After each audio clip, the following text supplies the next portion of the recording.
Mike Gill, moving into position. I'm not only going to explain it to you, I'm going to show you how they're moving. First, I want you to take you back to Play for Pay. In that video, it was a deposition of Julian Long. Don't miss the importance of what happened in that deposition. I explained how important it was, but Julian Long indicated the network of spies.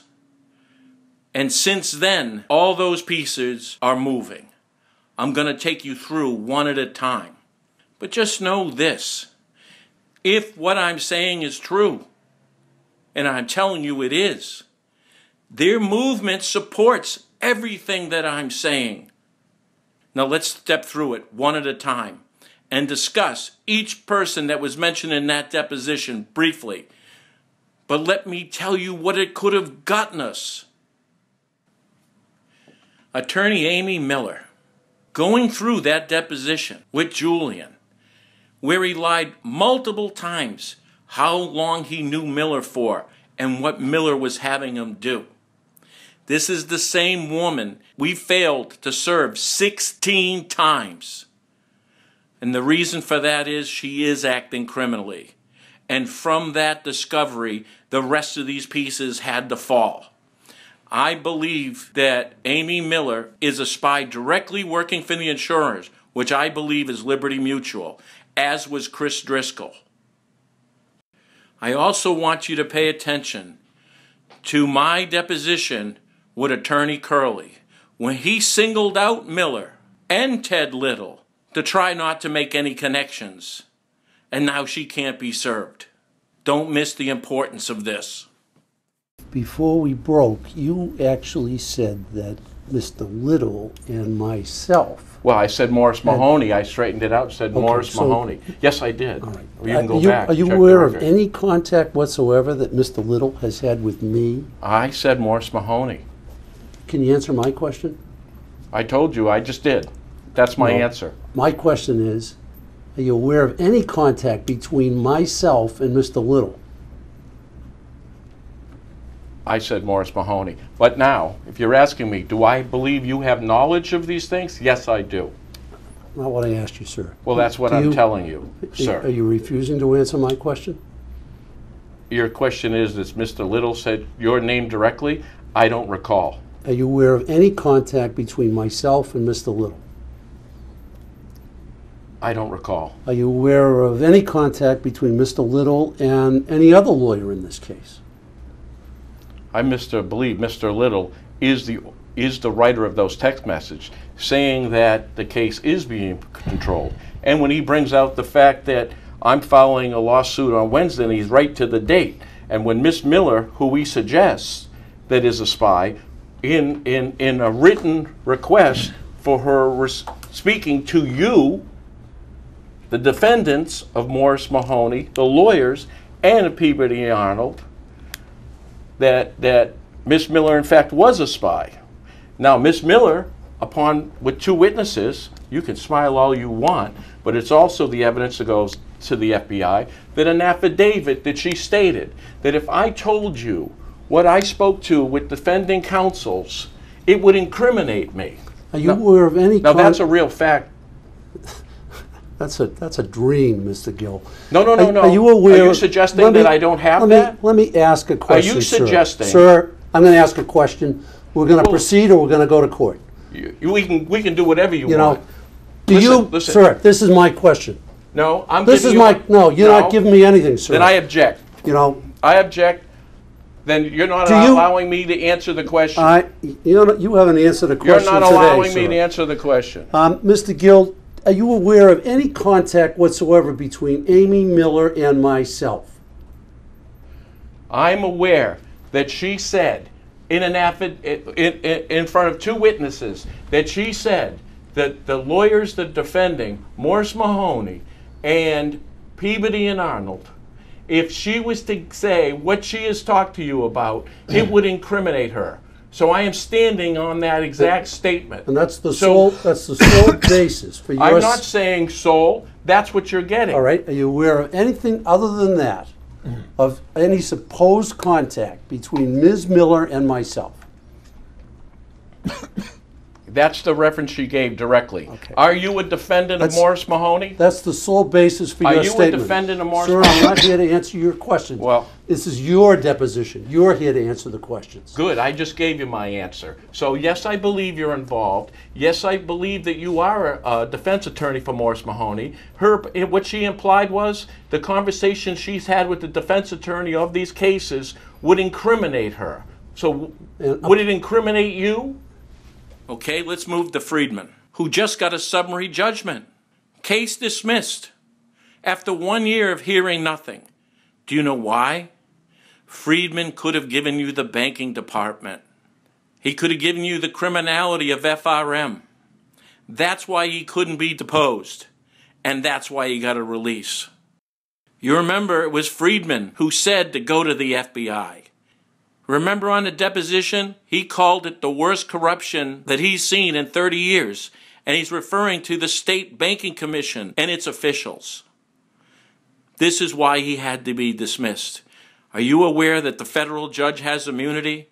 So they can dismiss this with 0 consequences, which is exactly the plan. But we go on. Hey, Mike, John Friedman, got your message. Sorry I missed your call. You called on my cell and I was in the office, and so it doesn't ring through. In any event, I don't know about any meeting on Friday. It is not including me. I don't see any reason for delay. I don't know what Nick is thinking in terms of the delay. I certainly think that irrespective of the lawsuit, going to the authorities would be the smart move now. I also wanted to confirm with you, we have a meeting scheduled with MFA in Tewksbury for the 29th at 10:30 in the morning. They are going to be part of our plan of what we say back to the State of New Hampshire Banking Division. I think, notwithstanding the lawsuit and notwithstanding the investigation, we have to make it look like it's business as ordinary, and part of it is to respond to the consent decree proposal. So anyway, I'm going to try you at your office. It's a few minutes after 9 right now, but I did want to get back to you. Unfortunately, I didn't hear the phone ring. The easier number during the day to get me is 617-723-7700, extension 171. Thanks, Mike. You remember, Accountant Cohen was mentioned. How about he just got dismissed? He only had a forged tax return that would have incriminated not only him, but the DRA and the IRS. See? Friedman with banking, now Cohen with the IRS. All since Julian's deposition. Coincidence? I don't think so. Now let's go to Ted Little. Guess what? He was dismissed too. He's the texter who threatened to murder my children. He could give you the corruption throughout the courts. Why he has to leave. This is also the person who met with John Ross, with Wiggins and Norrie. You're going to see the forgery that Julian pulled out and had created for John Ross under Miller's instructions. Well, now Ted Little, who could have given you the state corruption throughout the courts, is now dismissed. See? They're blocking the exits, all after the deposition of Julian Long. Don't forget who Ted Little is. He's the texter that knows the inside corruption of the state, who's afraid for his life and to threaten mine. Attorney Bob Jutras, he was my divorce attorney. He worked closely with Ted Little. See, if you give Little off, you got to give Jutras off because he could give you the criminality in the case. No depositions. No one's going to hear this.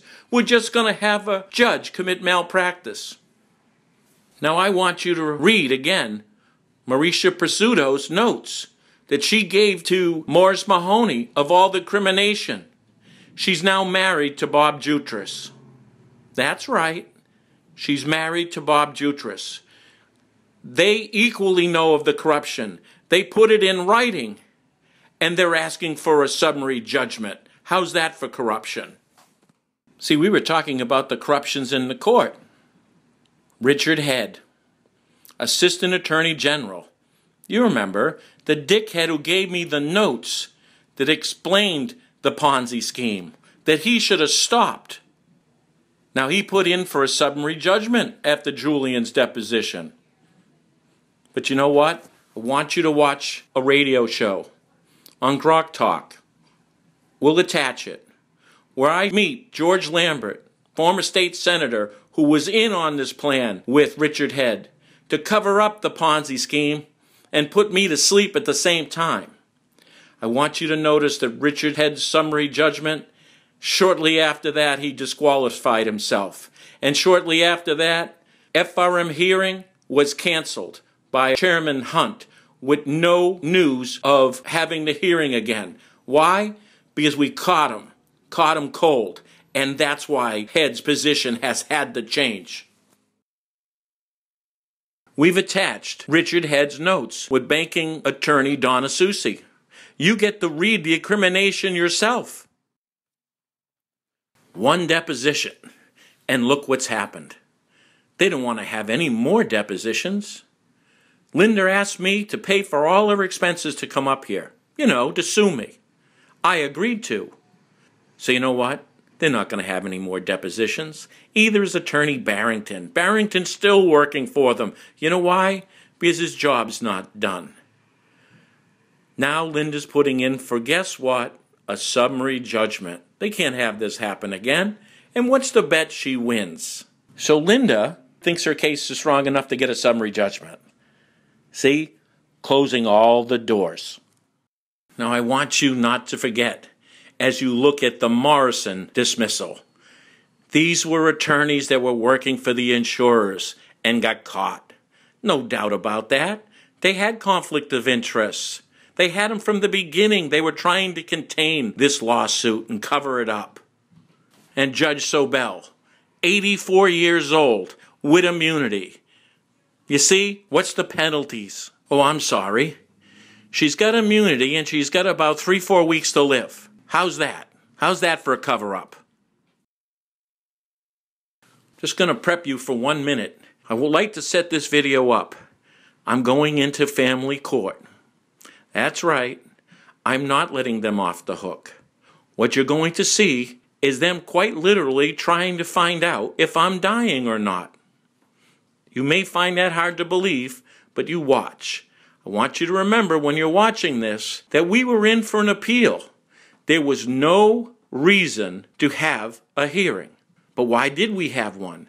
Because they had an agenda.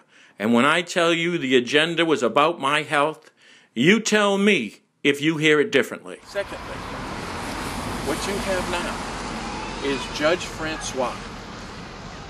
The corrupt who have done work for me knew I was having health issues. The bastards think I'm dying. No, I'm not telling you I am or I'm not. But they think that I am. They're ordering me to have a life insurance. For all these years, for 20 years, I haven't been able to get it. The real reason is they want to turn around and find out what my health condition is. See? They're thinking this could end shortly. But that's why we're here today. What I'm going to tell Judge Francois is that this order was corrupt. And what he's done in this courtroom was corrupt. And I'm going to show him that I've sent this all to the Justice Department. We're not going to get justice in there. But we are going to turn around and document the injustice. You want these to go away? This is the divorce court. This is the biggest money maker they have. Mine cost me $5 million without an argument because we had to get statutes of limitations. That's what Ted Little's job was. And that's why we're in here now. Right, Mr. Gill. Gill, you want to make is this an opening statement or what is this? Yes. Okay, Right. so let me swear you both. Each of you swear that any testimony you give today will be the truth, so help you God. I do. Okay, Mrs. Gill. Ms. Gill, why don't you have a seat? Mr. Gill. Okay, Your Honor. Your Honor, I'd like to start by saying the whole divorce proceeding throughout has been criminal. And it turns out the Justice Department of the United States agrees with me. In fact, I have a number here for you to call if you'd like to. Okay? And your judgment as far as having me, now that my children are now over 18, my payments go up to $10,000 versus $75,000. That is incorrupt in its nature. I am telling you, we have 3 witnesses, past attorneys, and an officer of the court that are willing to give immunity right now and say what's happening here is corrupt. Mr. Gill, the issue today is... This whole order is corrupt. Sir, the issue today Right. is life insurance. And let me explain that to you, why they want my life insurance. Do you want, they believe sir, I have a terminal illness, sir, and they want to find sir, out if I'm sir, dying. Stop for a minute. I will let you address the issue that was scheduled for today. This is the issue that is sir, today. You have to stop for a minute. The issue is whether or not you have complied with the order regarding life insurance. I am under... However, about the appeal?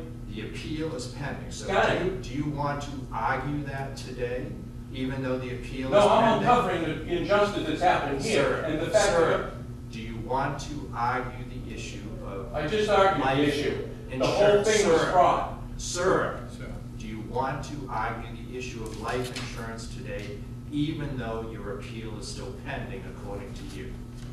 I want to make this clear. They had no reason to schedule this hearing. The judge himself is saying there's appeal in place. So here's a question. Why am I in there? There had to be an agenda. Now, watching this video, do you see any other agenda about anything else other than my health? That's exactly why he's forcing that issue while he's saying it's under an appeal to cover his own ass. But that is exactly what is happening here. Yes or no, sir? I gave you my answer. My answer is the ruling was corrupt. Obviously corrupt. I'm going to have you limit your answers if you want to raise the issue of life insurance today. And if you do that, I'm going to let Ms. Gill respond to it. But I'm limiting you only to that issue. That's the issue for today. So limit your comments to the life insurance issue. Go ahead, sir. Well, I believe that the life insurance is being ordered because certain attorneys that work for me knew I had physical issues. And that's why they're doing it here. Right now, I'm under a doctor's care, going through blood tests. Under that, they don't advise me to try to get insurance now, which has been the case all these years. It's funny she didn't come for a contempt order when the children were 18 and under, but she did when it's only her the beneficiary. What are they telling her about my health that it's so important for her to have health insurance? Right? That's what it is. And that's what these courts trying to find out. Are we not aware that the DRA and Richard Head's trying to get a summary judgment to block me on all my properties? Maybe Ms. Gill didn't know that. There will be no money. I am suing Mrs. Gill. I am turning around handing this all over to the Justice Department. What does that have to do with life insurance? Because it's handled corruptly. I just explained it to you. That's what it's got to do with life insurance. It's based on fraud. It's based on my health. Are we not aware what's going on in this court with Judge McHugh? Are you saying you haven't seen that? You turn around and find out Attorney Richard Head trying to get a summary judgment without even looking at forged tax returns? It's being done in this court. Mr. Gill, I've asked you 3 times now to address the issue of life insurance. I told you I'm under a doctor's care. Anything else? That's it. Okay, have a seat. We paid together collectively approximately $5 million in legal fees over the 5 years that we were divorcing. And I would say that Michael, as well as myself, have had 5-star legal advice. I hope you heard that. She just said, we spent $5 million for our attorneys. You know, the 5-star ones. $1 million for every star, I guess. She's part of the corruption, and they've got to protect her at this point, which is why she's leveraging them, which is why she even mentioned to the judge that they were 5-star. Have you paid anybody $5 million and liked them afterwards? Really? This is a cover-up. So that's what brought that It up. doesn't speak for me, Your Honor. Well, I had a speak for bunch of myself. crooks. I speak for myself. I also, let's see. $5 million. And my only other comment would be that if he chooses to continue to not pay life insurance, I think at the very least this court should award me the $250 a month that he would have paid, that he obligated himself to pay during the divorce decree, from the date of our divorce right through the length of time that he made the promise. I want you to remember this. She was asking for $250 a month. I can't say I'm not touched by her concern for my health.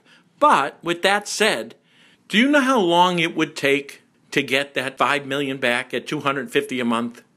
1,666 years. Right. Now you tell me why we were really at that hearing. Okay, thank you. I'd like to make one more statement. You'll also go to the divorce decree and realize that at that time, that physically I wasn't able to get it, and they acknowledged it. So now that I'm 5 years older, I guess it's easier. And as far as the $5 million, I want you to think about that. $5 million it costs corruption. How many divorces have you sat across for $5 million? She brought it up and you let her bring it up. In that deposition of Julian Long, I told you we caught them in that deposition. I told you the importance of Miller being that spy. Friedman would have given us the banking commission and the corruption with the Ponzi scheme. Dismissed. Little would have given you the corruption. Remember the text messages throughout the courts. Dismissed. Cohen, which would have led us right into the IRS and the crimination there. In for dismissal. Linda, the one mistake that they made by her leveraging Julian, and we opened all these doors. And let's not forget about our buddy Richard Head and Lambert. We just caught them in a cover-up of that Ponzi scheme, the AG's office, and Richard Head trying to shut me up by closing me up, and Lambert cutting a deal with victims to be silent so it doesn't go to Shaheen and Ayotte and the Banking Commission. I want to close with this. FRM, in the hearing, they had two choices, door number 1 or 2. One was to cancel the hearing at 10 p.m. that night with no answers and no questions. How's that for a cover-up? Yet they picked door number 1. Now let's look at Richard Head. Coincidentally, he's off the case. No, he looks like he's criminal in this. He chose door number 1. You know what door number 2 is? The outright corruption and identifying of our officials with this state, and the fact that they not only knew about this Ponzi scheme and the corruption of the state, they are it. Now that we exposed them, take advantage of this opportunity. I'm asking you to fill out these criminal forms. Refer to this case number and ask them to investigate. We are over 9,000 downloads. My goal is to have 50,000 downloads and force the hand of the Department of Justice to take action. You see, there is a way to beat them. I've just given you the formula. I've collected all the evidence. It's indisputable. Now it's up to you.